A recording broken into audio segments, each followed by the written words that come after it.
In September 2023, more than 1,200 tons of dead fish washed ashore on Hakodate Beach in Japan. These dead fish were spread across more than a kilometer of the shoreline. So what exactly happened that caused thousands of dead fish to end up on the beach? What did Japan do with these fish? Why did China ban imports of Japanese seafood? And why did the whole world start pointing fingers at Japan after this incident? Let's take a closer look. The fish involved in this incident were mainly of two types.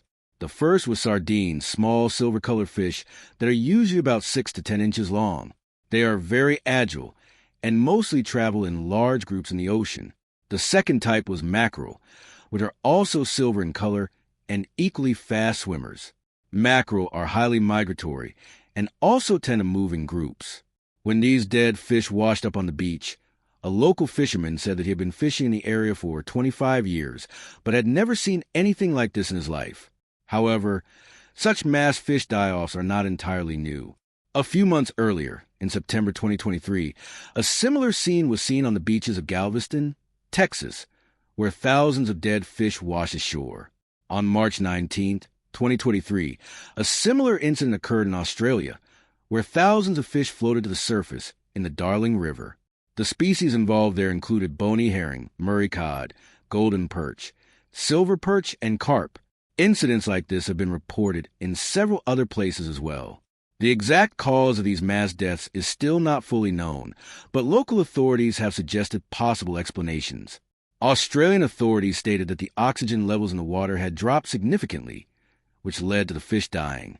Japanese authorities also proposed 3 possible reasons for the incident.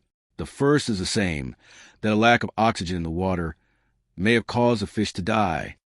The second possibility is that these migrating fish were trying to escape predators like amberjack and ended up fleeing to the point of exhaustion, which caused them to die. The third possibility is that while migrating, the fish may have suddenly encountered much colder water temperatures, which could have put them into shock and led to their deaths. However, all of these are still just assumptions, and nothing has been confirmed yet. Japanese authorities had warned people not to collect these fish for consumption, but many locals still went ahead and took them home to eat. While all of this was happening in Japan, a video went viral on social media showing Japan releasing nuclear wastewater into the Pacific Ocean from the Fukushima nuclear plant. There's a bit of background to this. In 2011, Japan was hit by a massive 9.7 magnitude earthquake, followed by a huge tsunami. The Fukushima nuclear power plant was flooded as a result. Inside the plant were nuclear reactors that relied on cooling systems to keep them stable. Due to a short circuit, these cooling systems failed, and even the backup generators stopped working. As a result, the reactors overheated, melted down, and exploded, contaminating the surrounding water with radiation. After the disaster, this radioactive water was contained using barriers, and large amounts were also stored in tanks. Water continued to be used to cool the reactors, which meant more contaminated water kept accumulating over the years. Eventually, Japan ran out of storage space for this wastewater.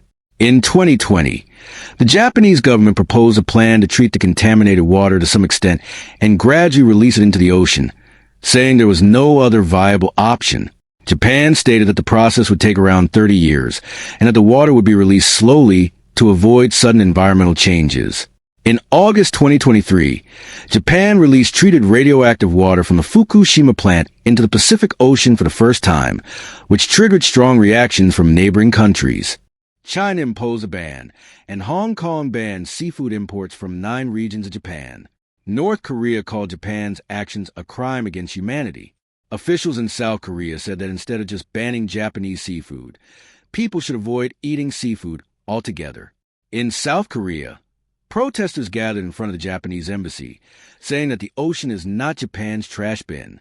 Aside from neighboring countries, some foreign experts stated that if Japan followed its planned method of releasing treated water, the impact on the environment and human health would be minimal. However, just 4 months after the water release began, the mass fish die-off incident occurred. Thousands of fish were found dead on Japan's beaches, and people around the world started claiming that these deaths were caused by the release of wastewater from the Fukushima nuclear plant. Japanese authorities strongly rejected this claim. They stated that there is no connection between the incident and the Fukushima plant, pointing out that the distance between Hakodate Beach and the Fukushima nuclear facility is over 600 kilometers. Because of this, they denied any link between the two events. So what might have actually caused such a large number of fish to die? Let's look at the possible explanations one by one. The first possibility is hypoxia, which means a lack of oxygen in the water. Fish dying from hypoxia is very common. Even in aquariums, fish often die due to low oxygen levels. In the ocean, this can happen when there is a large algal bloom. When algae die and decompose, bacteria break them down, and this process consumes a significant amount of oxygen, leaving very little for fish, which can lead to mass deaths. The second possibility is ocean warming. As environmental temperatures rise, water temperatures also increase. Warmer water holds less dissolved oxygen, which can create oxygen shortages for marine life and lead to fish deaths. The third possibility is stratification. This occurs in coastal areas, such as beaches, where layers of water form based on differences in temperature and density. On top of the water, a separate layer can form that has its own distinct temperature and salinity. The water below this layer cannot properly interact with the atmosphere, so oxygen exchange does not occur. As a result, oxygen levels drop in the deeper layer, and you can guess what happens next. The fourth possibility is upwelling and downwelling. Both are natural ocean processes in which water moves vertically. In upwelling, nutrient-rich water from the deep ocean rises to the surface. While this is generally beneficial, it can also lead to a rapid increase in organic matter at the surface, which in turn increases oxygen consumption. Downwelling, on the other hand, carries oxygen-rich surface water down into the deeper ocean. All of these explanations are related to oxygen depletion as a cause of fish deaths. In addition, if an infectious disease affects one fish, it can spread rapidly to others and lead to mass die-offs on a large scale. Natural events, such as underwater volcanic eruptions, can also trigger such incidents. Human activity may also play a major role in these mass die-offs. Much of our waste ends up directly or indirectly in the oceans, and nuclear plants around the world release radioactive waste into the sea, which contains toxic chemicals that severely impact marine life. It is also possible that this mass die-off was influenced by human actions. Now, regardless of cause, the question is what Japan did with the 1,200 tons of dead fish. If the fish died naturally, they might be safe to consume.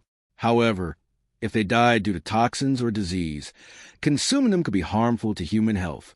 Japanese authorities advised people not to eat the fish because the exact cause of death was unknown. Locals were warned not to use them for food or even as fertilizer. Despite these warnings, many people still collected the fish for consumption. In response, Japanese authorities decided to dispose of the fish through incineration, which means burning the waste at high temperatures. Eventually, the exact cause behind the mass fish deaths is expected to be determined.